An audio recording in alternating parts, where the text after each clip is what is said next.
Ahora bien, del problema de la caja. Primero, los datos que nos dan. Pues la caja tiene una masa de 12 kilos. Está en un plano inclinado con un ángulo de 40 grados respecto a la horizontal, ¿sale? Aquí dice el dibujito.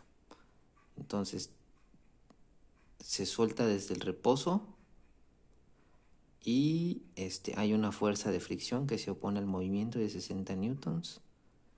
El plano inclinado mide 5 metros y nos pregunta la aceleración, ¿sale? Y bueno, entonces en pocas palabras hay que iniciar con el dibujo. El dibujo originalmente está así. Está el plano inclinado, pues prácticamente es un triángulo rectángulo con un ángulo respecto al horizontal de 40 grados, ¿sale? Entonces primero iniciamos dibujando la pura cajita, ¿ok?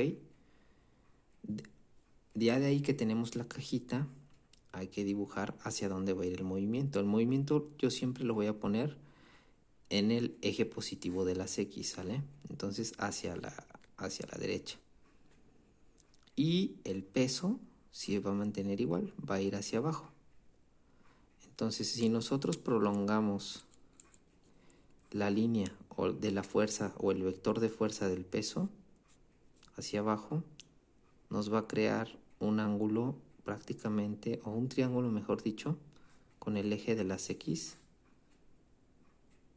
equivalente al del plano inclinado, ¿ok?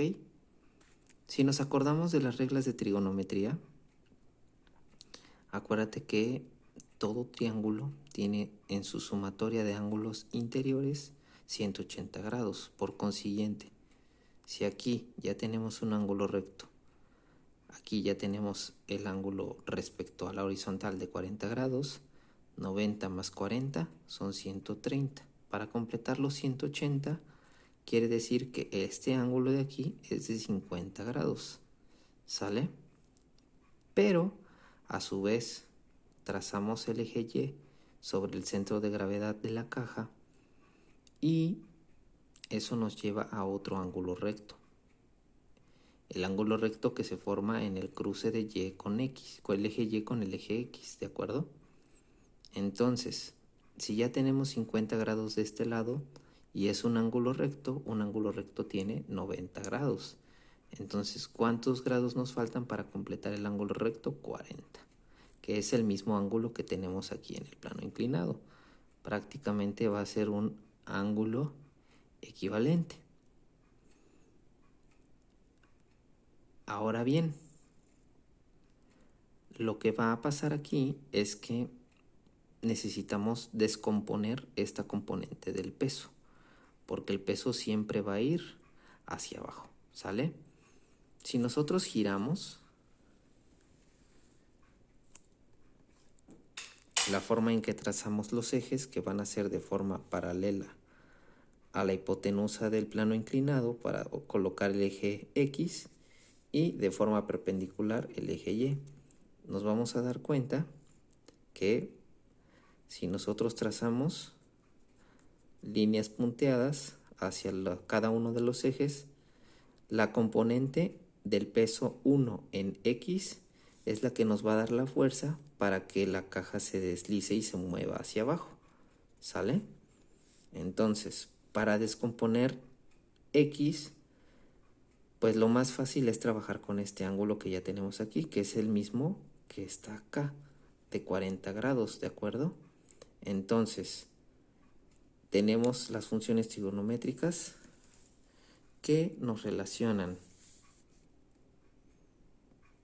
cateto opuesto, hipotenusa, cateto adyacente, hipotenusa. Una es la función seno y la otra es la función coseno. En este caso,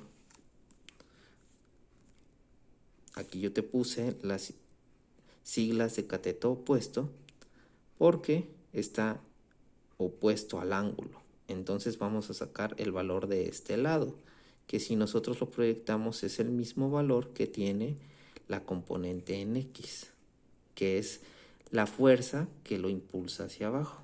Entonces, Si lo resolvemos, tenemos que la componente en X del peso 1 es igual al peso por el seno del ángulo, que son el peso, 12 kilos por 9.8, 17.6 newtons, 117.6 newtons por el seno de 40, que esto es igual a 75.59 newtons.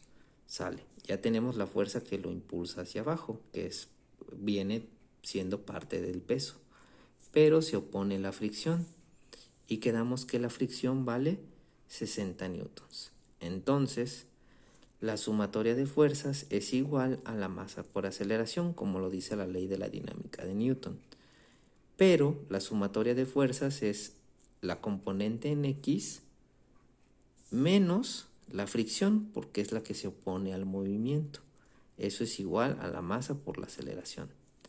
Entonces, la componente en X menos la fricción, ¿qué me estorba para despejar la aceleración, perdón? La masa. Entonces, está multiplicando, pasa dividiendo. Reordenamos la ecuación.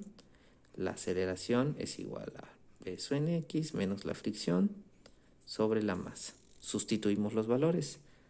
Los 75.59 que ya habíamos obtenido previamente, menos los 60 newtons que teníamos originalmente de la fricción, sobre los 12 kilos que pesa la masa.